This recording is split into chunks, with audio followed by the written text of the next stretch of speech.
as we scrutinize the first season of House of the Dragon, the highly anticipated prequel to Game of Thrones, and put both shows side by side, there's obviously one question that is at the front of everyone's mind. But what are the most important and hottest sex scenes in Game of Thrones? From brothels to accidental secluded caves, nothing is off limits for the Game of Thrones franchise. Not even shadow babies. But more on that in a bit, because with a cast that is as attractive as those of Game of Thrones and House of the Dragon, there are plenty of interesting scenes to choose from. Because let's face it, if Game of Thrones is known for one thing other than mercilessly killing off our favorite characters, of course, it's the wild amount of sex and just nudity in general that's sprinkled throughout the episodes. After all, it's this franchise that blessed us with the word sex position to describe sex scenes that actually drive the plot forward. Sure, some of the scenes are a little more out there, so to say, and not all of them are important. I'm sure you know which scenes I'm talking about, but you're lying if you say that the sex scenes of Game of Thrones and House of the Dragon weren't on your radar. So, let's take a look at some of the more interesting sex scenes in the Game of Thrones history. Take Rhaenyra and Daemon, for example. Now, their very first get-together isn't exactly great, especially not for two people who eventually become lovers and then spouses.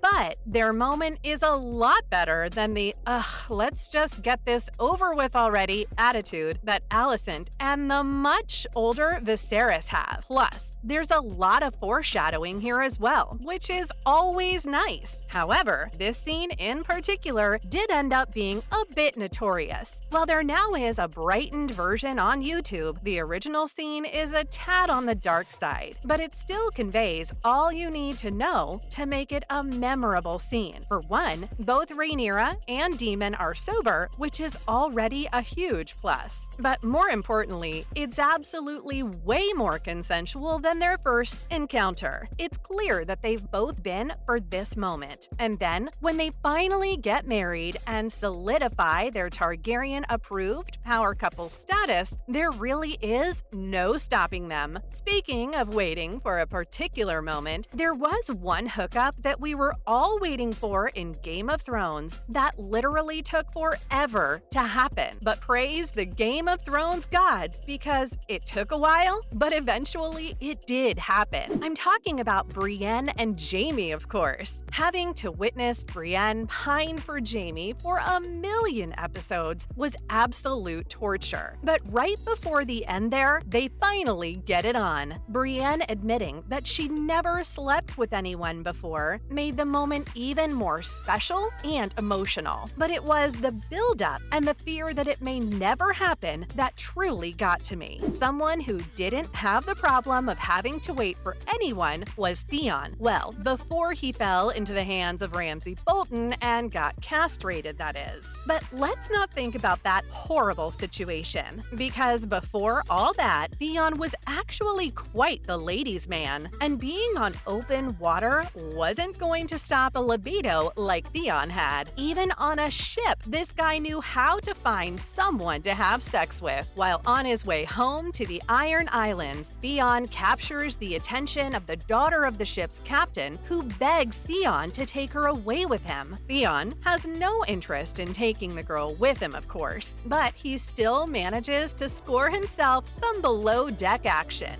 If only Theon had known that he would soon lose his manhood. Anyway, another interesting relationship was that between Daenerys and Drogo. Their initial hookup wasn't very pleasant. In fact, it was just straight up terrifying and, quite honestly, pretty traumatizing as well. But Dany isn't stupid and quickly decides to take back some control over her life. And after she's had some help from her handmaid, Doreah, to teach her the art of seduction, things are very different. Daenerys puts her new moves into action and manages to get Khal to have sex with her face to face instead of like the horses. Of course, the situation is still not ideal. Their relationship did start off with a rape, and a pretty brutal one at that. But this scene marks the beginning of a shift and is the seed that eventually grows into into genuine love for each other, and it was just a relief to see that the Mother of Dragons wasn't broken. But now we're on the subject of Daenerys Targaryen anyway. What about that scene between the Mother of Dragons and the Bastard of Winterfell? Because I may have said that we were all waiting for Brienne to finally get Jaime, but let's be honest, it's the scene between Dany and Jon that we were really waiting for. Was it gross?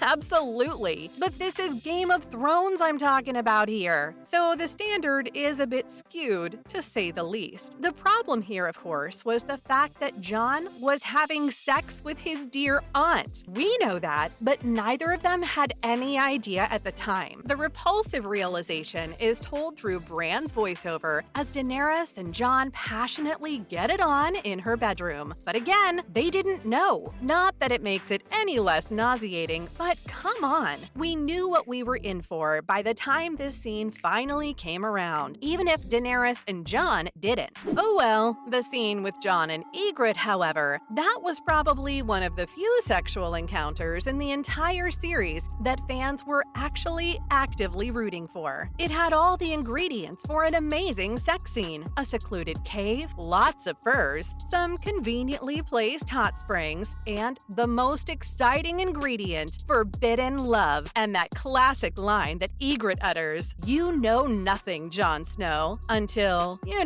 she realizes that she was mistaken, and Jon absolutely does know what he's doing, which is a subject that Shae can definitely add to as well. When Tyrion's bae surprises him with a little visit to talk about protecting Sansa, their whole encounter is actually pretty sweet. As they're talking about how to go about protecting Sansa, some banter starts to seep through, and, well, it starts to get a little physical, as one does. Thinking back on this particular scene does make you wonder whether Shae truly had to stab Tyrion in the back. I think they would have made a great couple. But alas, it wouldn't be Game of Thrones if the characters weren't physically, emotionally, and spiritually absolutely torn apart. But it does it with such conviction, it's hard to look away. And then we also have Loras Tyrell and Renly Baratheon. Things sure worked out for the best for Renly when Loras' ego gets busted up after he gets his ass kicked by Brienne in the competition to join Renly's Kingsguard. And what can heal a broken ego better than some hot, steamy sex in a gorgeous canopy bed? But then Loras tells Renly to go and consummate his marriage with Margaery, better known as Loras' own sister. Does it make it less weird that Margaery was actually okay with the fact that her brother was having sex with her husband? Nope, but who even knows what Margaery was really up to? And that's all on the most important and hottest sex scenes in Game of Thrones history.